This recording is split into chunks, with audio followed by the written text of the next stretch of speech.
దేశంలోనే సంచలనం రేకెత్తించిన ఏపీ మద్యం కుంభకోణం కేసు. మరి ఈ కేసులో జరుగుతున్న పరిణామాలు చూస్తే మాత్రం కొన్ని ప్రశ్నలు తెరపైకి వస్తూ ఉన్నాయి. మరి రాష్ట్ర ప్రభుత్వం ఏర్పాటు చేసినటువంటి సిట్ ఈ కేసును పూర్తిగా ఎన్ఫోర్స్మెంట్ డైరెక్టరేట్కి అప్పగించిందా? మరి ఎన్ఫోర్స్మెంట్ డైరెక్టరేట్ గడిచిన 2 రోజులుగా వాళ్ళు చూపిస్తున్నటువంటి దూకుడు, గత కొద్ది రోజులుగా ఈ కేసులో జరుగుతున్నటువంటి దూకుడు చూస్తే మాత్రం మరి ఏమిటి విచారణ వేగవంతమైందా, తాడేపల్లి వైపు ఈడీ అడుగులు పడబోయేటువంటి సమయం ఆసన్నమైందా అనేటువంటి కొన్ని చర్చలు కూడా పెద్ద ఎత్తున జరుగుతూ ఉన్నాయి. మరి మద్యం కుంభకోణం కేసులో జరుగుతున్న పరిణామాలు ఎటువైపు దారి తీయబోతా ఉన్నాయి, ఎలా ఉండబోతా ఉన్నాయి, ఇవే అంశాలు మనతో చర్చించేందుకు సీనియర్ జర్నలిస్ట్ డివిఎస్ గారు ఉన్నారు. సార్ నమస్తే. నమస్తే సార్. పూర్తిగా గడిచిన 2 రోజులుగా నిన్న చూస్తే చెవిరెడ్డి భాస్కర్ రెడ్డి భార్యని, ఆయన కుమారుణ్ణి కూడా వాళ్ళకి సంబంధించిన కొన్ని ఆర్థిక లావాదేవీలు, ఈ అవకతవకలు, ఈ అంశాల్లో ఈడీ విచారణకు పిలిచింది. అది మద్యం కుంభకోణం కేసే అనేటువంటి సమాచారం అంతా ఉంది. ఇవాళ చూస్తే గడిచిన 5 ఏళ్ళు అంటే జగన్మోహన్ రెడ్డి ప్రభుత్వంలో మరి బ్రేవరేజెస్ కార్పొరేషన్ ఎండీగా ఉన్న వాసుదేవరెడ్డి ఆయన్ని కూడా ఈ రోజున విచారణకు పిలిచారు. ఆయన్ని విచారిస్తా ఉన్నారు. అంటే ఈ పరిణామాలు మాత్రం ఏమిటి, ఇక ఈడీ అడుగులు నెక్స్ట్ తాడేపల్లి వైపు పడబోతున్నాయా అనేటువంటి కొన్ని ప్రశ్నలకు దారితీస్తా ఉంది. తాడేపల్లిలో కూడా ఇప్పటికే వణుకు కనిపిస్తున్నట్లుగా అయితే మాత్రం ఒక ప్రచారం పెద్ద ఎత్తున జరుగుతుంది. దీనిపైన మీ అబ్జర్వేషన్స్? అంటే నిన్న చెవిరెడ్డి ఫ్యామిలీ డ్రిల్లింగ్, ఇవాళ వాసుదేవరెడ్డి డ్రిల్లింగ్, రేపు ఎవరు డ్రిల్లింగ్ అంటారా? అంటే తాడేపల్లి దడదడలాడుతోందా? అంటే జగన్మోహన్ రెడ్డిని ఎప్పుడు పిలుస్తారు? ఇదేగా అందరూ ప్రశ్నించేది. ఇప్పుడు సిట్ మొత్తం ఇక దర్యాప్తుని ఈడీకి అప్పగించేసిందా? ED speed పెంచిందా? మనకు అదే కనపడుతుంది. ఎన్ఫోర్స్మెంట్ డైరెక్టరేట్ 70 ఏళ్ల చరిత్రలో అసలు ఇంత కేసు చూడలా. ఇదే ఫస్ట్ టైం. ఎన్ఫోర్స్మెంట్ డైరెక్టరేట్ ఇంతవరకు 70 ఏళ్ల చరిత్రలో చేసినటువంటి ఆస్తులు, అదంతా అక్రమాస్తులు, అదో 1,00,000 కోట్లే. ఇది ఒక్కటే 1,00,000 కోట్లు. ఏది మద్యం స్కామ్, వీళ్ళు అమ్మిన మద్యం 1,00,000 కోట్లలో 99,400 కోట్లు క్యాషే. ఫోన్ పే, జీపే 600 కోట్లే కదా. అదే వీళ్ళ కొంప ముంచింది. వీళ్ళందరినీ పట్టించింది. ఇప్పుడు ఆ డబ్బు ఏమైంది, ఎటుపోయింది, ఏమేం కొన్నారు? నిన్న చెవిరెడ్డి ఫ్యామిలీని అదే డ్రిల్లింగ్. మేడం లక్ష్మీకాంతమ్మ, భాస్కర్ రెడ్డి భార్య, లేకపోతే కొడుకులు మోహిత్ రెడ్డి, హర్షిత్ రెడ్డి. అరే ఆ 2 ఏళ్లలో 64 కోట్లు 2021 నుంచి 23 మధ్య ఎన్ని డొల్ల కంపెనీలు పెట్టారు? 64 కోట్లతో ఆస్తులు కొన్నారు, 8 కోట్లు మార్కెట్ వాల్యూ చూపించారు. మరి మిగతా ఏది 56 కోట్లు బ్లాక్ వైట్ చేసుకున్నారా? స్పష్టంగా వాళ్ళు అడుగుతున్నటువంటి ప్రశ్నలు మీరు గనక గమనించినట్లయితే ఈడీ ఒకటే ప్రశ్న వాళ్ళని వేసింది. ఏంటి? కేవీఎస్ ఇన్ఫ్రా, కళ్యాణ వెంకటేశ్వర స్వామి, కేవీఎస్ ఇన్ఫ్రా లేకపోతే సిఎంఆర్ ఇన్ఫ్రా, అదే చెవిరెడ్డి, మున్రెడ్డి, రోసెమ్మ అనేది వచ్చింది. ఈ రెండింటి ద్వారా వీటి పేరు మీద కొన్నారు ఈ ఆస్తులన్నీ కూడా. నీకు వచ్చేసరికి అక్కడ వడమాలపేట, ఒల్లూరు, కేవీబీపురం, తిరుపతి, పూడి, నెక్స్ట్ చెన్నయ్యకుంట, రేణిగుంట, ఏర్పేడు, తిరుచానూరులో వీళ్ళు కొన్న భూములు, ఆ డాక్యుమెంట్స్.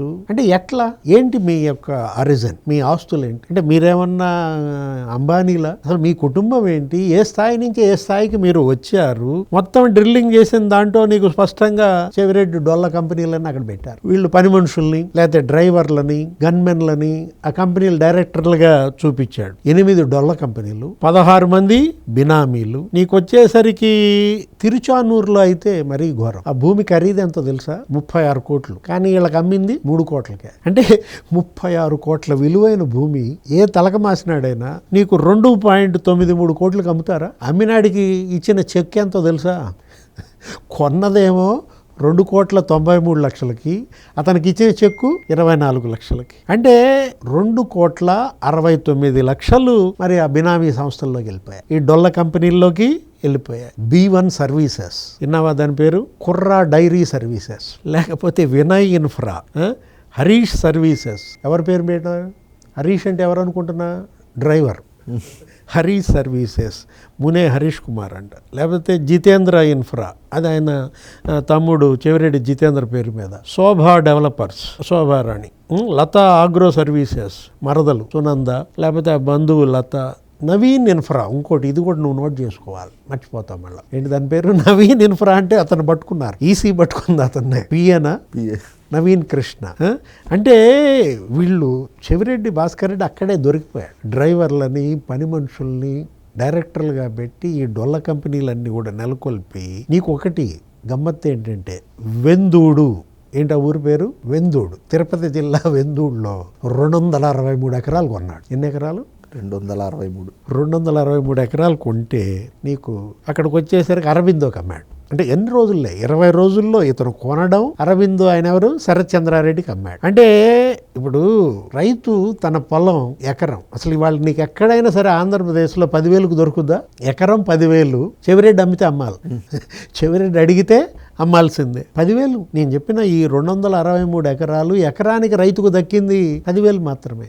అంటే వాళ్ళకి ఇచ్చింది ఎంత అనుకుంటున్నా? 2,63,00,000. 263 ఎకరాలు రైతులకు ఇచ్చింది 2,63,00,000 అనమాట. అంటే ఇతనికి కమిషన్ ఇచ్చాడు అరవింద్. ఆయన ఎంత ఇచ్చాడు? చెవిరెడ్డికి 13 కోట్లు ఇచ్చాడు. ఈ 13 కోట్లు తీసుకుపోయి మనాడు చెవిరెడ్డి అదే ఇందాక చెప్పిన ఊర్లో ఉన్నాయి చూసావా, తిరుచానూరు, రేణిగుంట, తిరుపతి, ఇక్కడ భూములు కొని ఇక రియల్ ఎస్టేట్. అంటే ఎలా అతను వైట్ చేసుకున్నాడు. జగన్ 5 ఏళ్లలో చెవిరెడ్డి ఎంత బ్లాక్ మనీ వైట్ చేశాడు అనేది నీకు ఇక్కడే క్లాసికల్ ఎగ్జాంపుల్ అనమాట. అంటే మనం తీసుకున్నట్లయితే ఆయన ఒల్లూరు కేవీబీపురంలో 47 ఎకరాలు 12 సెంటు కొన్నాడు. తర్వాత అక్కడే ఇంకొక 2 ఎకరాలు 47 సెంటు కొన్నాడు. తొట్టంబేడు కేవీబీపురం తిరుపతిలో 7 ఎకరాలు 41 సెంటు. వడమాలపేట తిరుపతిలో ఒక చోట 36 సెంటు, ఒక చోట 37 సెంటు, ఒక చోట 21 సెంటు. ఈ విధంగా కొనుక్కుంటూ వచ్చాడు చిన్న చిన్న స్థలాలు. పూడి, వడమాలపేట, కేవీబీపురం, చెన్నయ్యగుంట,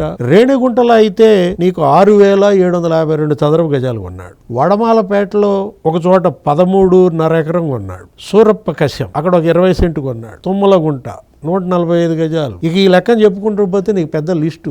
ఇదంతా ఎవరి దగ్గర ఉంది? నా దగ్గర లేదు. ఇదంతా సిట్ దగ్గర ఉంది. అంటే జగన్ 5 ఏళ్లలో చెవిరెడ్డి కుటుంబం ఎంత సంపాదించింది? ఎన్ని వేల కోట్లు. అంటే ఇవన్నీ నీ తాత తండ్రి నుంచి వచ్చిన ఆస్తుల? అంటే మద్యం సొమ్ముతో వీళ్ళు ఈ ఆస్తులు కొన్నారని. మోహిత్ రెడ్డి ఏమంటాడు? అబ్బాయి ఇదంతా ప్రతి పైసా మా కష్టార్జితం, మాకు తరతరాల నుంచి కుటుంబ వారసత్వంగా వచ్చింది అంటున్నాడు. మరి ఇప్పుడు వాసుదేవరెడ్డి ఇవాళ డ్రిల్లింగ్ ఏం చెప్తాడు? వాసుదేవరెడ్డి జగ్గయ్యపేటలో 40 ఎకరాల గురించి చెప్తాడా? దుగ్గిరాల గుడికి ఇచ్చిన 2 కోట్ల గురించి చెప్తాడా? దుగ్గిరాల్లో కొన్న భూమి గురించి చెప్తాడా? అంటే మొత్తం ఒక 441 కోట్ల ఆస్తులు జప్తు చేశారు మొత్తం వీళ్ళందరి దగ్గర. కేసిరెడ్డి రాజ్, లేకపోతే బూనేటి చాణక్య, లేకపోతే ఇతను వాసుదేవరెడ్డి. అసలు పెద్దిరెడ్డి ఆస్తులు ఎందుకని జప్తు చేయాలి? మిథున్ రెడ్డిని ఎందుకని వదిలేశారు? మనీ ట్రయల్ దొరికింది. పిఎల్ఆర్ ప్రాజెక్ట్స్ లోకి ఫలానా ఇన్ని కోట్లు పడ్డాయి అని మీ దగ్గర బ్యాంక్ ఆఫ్ మహారాష్ట్ర అకౌంట్ నంబర్తో సహా ఉన్నాయి కదా. అసలు మరి ఇంతవరకు మిథున్ రెడ్డి ఆస్తులు కానీ పెద్దిరెడ్డి ఆస్తులు కానీ ఎందుకు జప్తు చేయలేదు? అంటే వాసుదేవరెడ్డి డ్రిల్లింగ్ ఇవాళ, రేపు మిథున్ రెడ్డి డ్రిల్లింగ్, ఎల్లుండి బిగ్ బాసా. Thank you. నమస్తే.